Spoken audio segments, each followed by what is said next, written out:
And we are back with the GSMC Wrestling Laureate podcast. Thank you so much for tuning in to the GSMC Wrestling Laureate podcast with your main man, E, your favorite wrestling fan.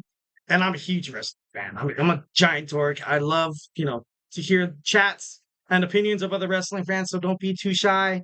Obviously, hit up the tips and donations link, but, you can also send a free chat as well, man. It's not like, I just want to talk wrestling. I just want to talk wrestling on this beautiful Monday night. Actually, Monday nights are Monday nights.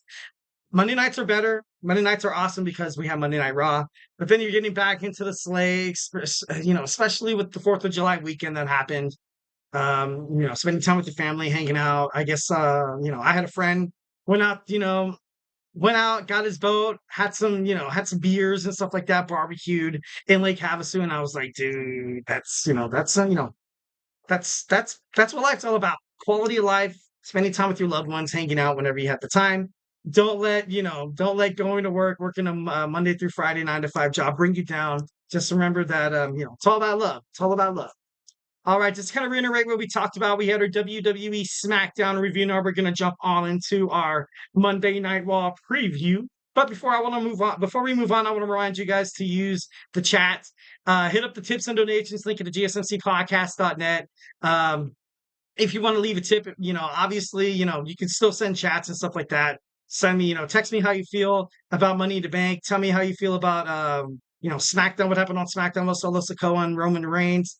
Um, Obviously, I'm going to talk about Monday Night Raw right now. I have it recorded. Can't wait to watch it. It's happening right now. I know it already aired on the East Coast. Obviously, if there's a burning desire to send a spoiler alert in the chat, if it's something cool that we could talk about, by all means, 110%, go ahead and chat it.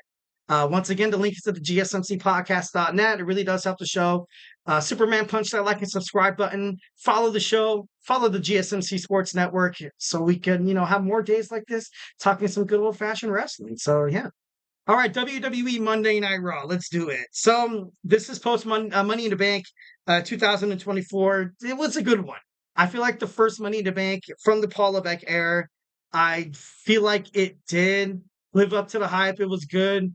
Once again, I feel like SmackDown was snubbed, but we'll get into that a little later. But we are live at the Canadian Tire City in Ottawa, Ontario, Canada. Tonight, you're probably going to see Damian Priest address the mishap between him and Seth Rollins. You saw the match, plain and simple. Damian Priest didn't come out. He didn't kick out. Triple H after the show backed him up when talking to the media, and he was like, still, I feel like, doesn't matter what happened, Damian Priest is still our WWE World Heavyweight Championship, and I trust him.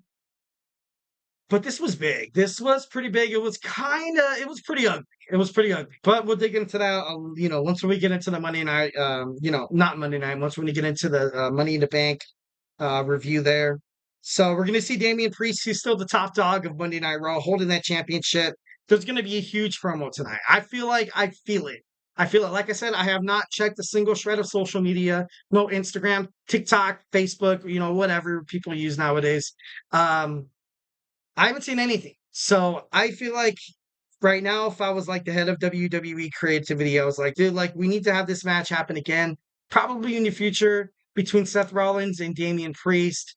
The gentleman's agreement wasn't really met, so the Damian Priest can't really lead the Judgment Day. But now Seth Rollins, I don't know if he technically can't challenge for the World Heavyweight Championship. I feel like that would be, I don't know. I feel like that would be kind of bad for Seth in this juncture in his life or in his career. But in terms of establishing a new challenger for Damian Priest heading towards SummerSlam, you kind of have to start building up that Gunther versus Damian Priest kind of promo. You're going to have Gunther probably come out when Seth Rollins and Damian Priest are talking. He's going to come out and be like, you lost. You lost, Seth. Get in the back of the line, dude. You can't challenge for this title anymore. This title is for Gunther, the ring general. I love Gunther. I feel like Gunther would be a pretty awesome champion. Having a reign like he did with the Intercontinental Championship would be, in my opinion, I feel like, obviously this is in my opinion, 1,010%. I feel like it would kind of diminish Raw. I feel like at this point, Monday Night Raw needs to just start building up toward having quality champions. Like, it's like one of those things where it's like, but then it's like the opposite of quality versus quantity. Sometimes you want an awesome champion, like you saw Roman Reigns, who held the titles for so damn long. Now, ever since the WWE draft, you've seen Raw and SmackDown, Adam Pearce, Nick Aldis, kind of commit to this brand split. And for this brand split to work, I feel like to keep wrestling fans fully engaged, you kind of have to have some sort of a, kind of like a title match here and there. I would say between the time junctures of like 4 to like 6 months, like what you see what's happening with Damian Priest kind of moving on. I feel like it would be best if Gunther, I don't think he will prevail against Damian Priest. If anything, I think it's probably going to be more beneficial for WWE to have this, like, the Judgment Day kind of fallout here, because at this point, I'm a wrestling fan. Like I said, I am a huge wrestling fan, but I feel like this Judgment Day thing is, you just don't believe it anymore. You don't believe it anymore. You know that it's going to happen, the breakup. It's to the point where I've been thinking about this for the past month and a half. And I was like, what's it going to take? What's it going to take for Damian Priest to finally be put over as a babyface? WWE's been teasing it for about 2 months now. Still, when you see Damian Priest go out, the WWE Universe, the crowd still boo him. They absolutely 110% boo him because he has to face people like a huge babyface in Seth Rollins. So having Seth Rollins, not ready, not being able to contend for the title, I feel like overall kind of benefits Damian Priest with his jump to the, to the heel, to not heel, to the babyface kind of role. Finn Balor, I want to see Finn fight Damian Priest for the championship. That's something that I feel like WWE fans have been waiting for the longest time. When will it happen? Obviously not at SummerSlam, because Gunther and Damian Priest are going to fight head to head. But I don't know. I feel like if Damian Priest loses his championship to anybody but Finn Balor at this point, I don't know. I just feel like you can't really, as WWE creative, like really bank or kind of just build anything off of that. Like if Gunther becomes champion, then Damian Priest, no title. Maybe they have a Judgment Day breakup after that when he's not the champion anymore. But just the champion just adds so much lettuce, just so much meat to the obligation of Finn Balor turning his back on his best friend, turning his back on his fellow Judgment Day member just for a shot at the goal. And right now you do have JD, you have Finn Balor holding the World Tag Team Championships, obviously beating the Awesome Truth thanks to Liv Morgan. But this is something that WWE, needs to start building. They're going to start building Gunther versus Damian Priest. Absolutely, as of tonight, I feel like it'd be better for both of the superstars for it to like happen tonight. But I don't know. I feel like Finn Balor, I I've always kind of advocated for Finn Balor being a single superstar, way better as a single superstar as opposed to kind of like a tag team competitor. The Intercontinental Championship, I like it, but on a scale of 1 to 10, it's probably like at a 6.5. But him as a heavyweight championship contending, the WWE needs another reign by kind of like the underdog. Like Cody Rhodes was the underdog, yes, but as soon as he assumed the role of WWE champion on Friday Night SmackDown, he's no longer the underdog. There's no underdog champion right now. They want to establish that. WWE wants to establish that with Damian Priest, but they can't. They can't because the fans don't buy it. We do not buy it yet. Damian Priest has not won a single match cleanly. He still comes out. People boo him. This is something that WWE needs to kind of have in the works, because if not, maybe perhaps, Gunther, starts absorbing all the support from the WWE universe.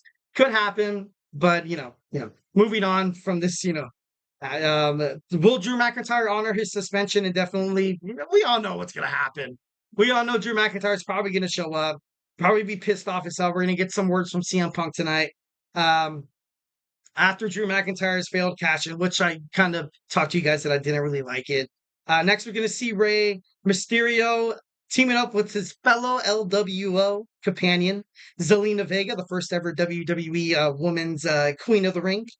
And, going against Liv Morgan and Dominik Mysterio.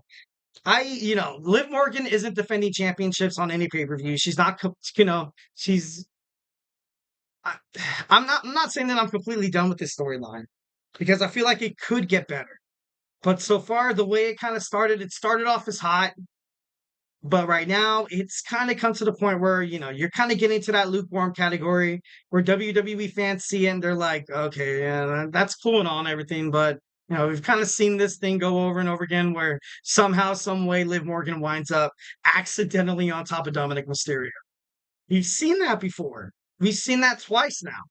So something needs to be done. I feel like tonight, heading towards SummerSlam, should kind of head toward the right direction. Hopefully, next we have Jey Uso taking on Chad Gable. Chad Gable has been stalked by the Wyatt Six. Um, last week you saw people obviously talking about the Money in the Bank. Jey Uso was also in the ring when the Wyatt Six had the potential of coming out. I do not want the Wyatt Six to feud with Chad Gable. I don't see. I think that would. I don't know. I don't see that happening. I think it'd be terrible. Jey Uso not winning the Money in the Bank, I feel like means something. Means something to the point that like maybe perhaps the Wyatt family they do want to take down Jey Uso. Maybe they want to take those Fireflies back. I know he said he stole the Fireflies, but the best way for the Wyatt Six to kind of make a statement is to make statements against kind of successful, high running, popular WWE superstars. And by all means, Chad Gable is pretty popular. He's very popular.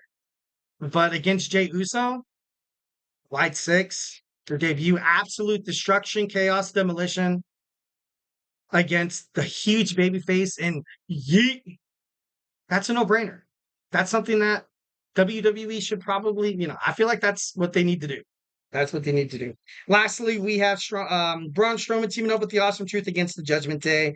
And then we have Katana Chance, Kayden Karter, also Lyra Valkyria against Damage Control. Should be pretty awesome. I hope Damage Control gets back on track here tonight. But only time will tell.